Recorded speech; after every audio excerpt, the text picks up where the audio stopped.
जैसे मैंने कहा कि दिल्ली के जो पूर्व मुख्यमंत्री हैं अरविंद केजरीवाल, जब उनको अपनी हार का डर दिखाई दे रहा है तो आज उनको ईश्वर याद आ रहे हैं, आज उनको वाहेगुरु जी याद आ रहे हैं। मगर ये उनको 10 साल पहले याद नहीं आए तो केवल उनको मस्जिदों के मौलवी याद आते थे, केवल उनको अल्लाह याद आते थे, केवल उनको एक ही धर्म दिखाई देता था, केवल जो है एक ही वोट बैंक दिखाई देता था।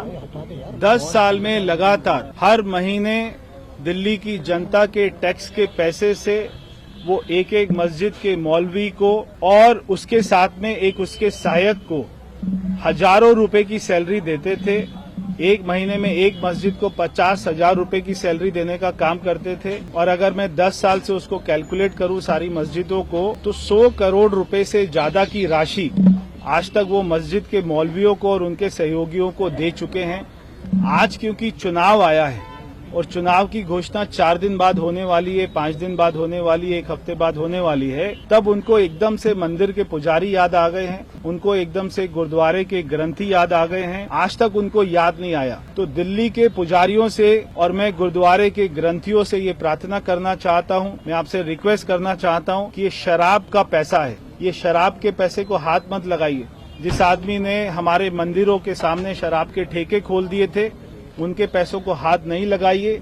ये केवल चुनावी स्टंट है, आपको 1 रुपया भी नहीं मिलेगा, क्योंकि अरविंद केजरीवाल के पास में ऐसा कोई आंकड़ा नहीं है कि दिल्ली में कितने मंदिर हैं, कौन कौन से पुजारी हैं, उनका नाम क्या है।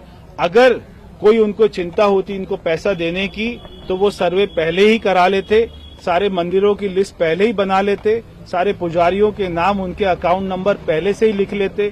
आज भी क्योंकि चुनाव की घोषणा नहीं हुई है, उनको पैसे देने से कोई नहीं रोक रहा है। आज भी वो चाहें तो वो चुनाव के बाद का क्यों बोलते हैं, वो कल ही सबके खाते में डाल दें। मगर उन्होंने अभी तक कोई इसके ऊपर में सर्वे नहीं कराया है। ये केवल पॉलिटिकल स्टंट है, कोई इसमें फंसने की जरूरत नहीं है। अरविंद केजरीवाल की सरकार जा रही है, भारतीय जनता पार्टी की सरकार आ रही है। मैं सभी दिल्ली के पुजारियों को, ग्रंथियों को ये मैं अपनी तरफ से विश्वास देना चाहता हूं कि भारतीय जनता पार्टी की सरकार आएगी। सबसे पहले हमारी कैबिनेट की मीटिंग में जो फैसला होगा वो आपके सम्मान की बात होगी और आपको जैसे मौलवियों को हक मिलता आया है वैसे ही दिल्ली के पुजारियों और उनके ग्रंथियों को आपको हक मिलेगा। केवल मार्च से नहीं मिलेगा, हम जो है पीछे का भी सारा हक आपको देंगे। दिल्ली का नाश करने वाला व्यक्ति है, दिल्ली का सबसे बड़ा ठग है। हमेशा विनाश करने वाले हनुमान जी ही हैं, तो वो हनुमान जी के पास नहीं जा रहे, हनुमान जी ने उनको बुलाया है और हनुमान जी उनका विनाश करेंगे।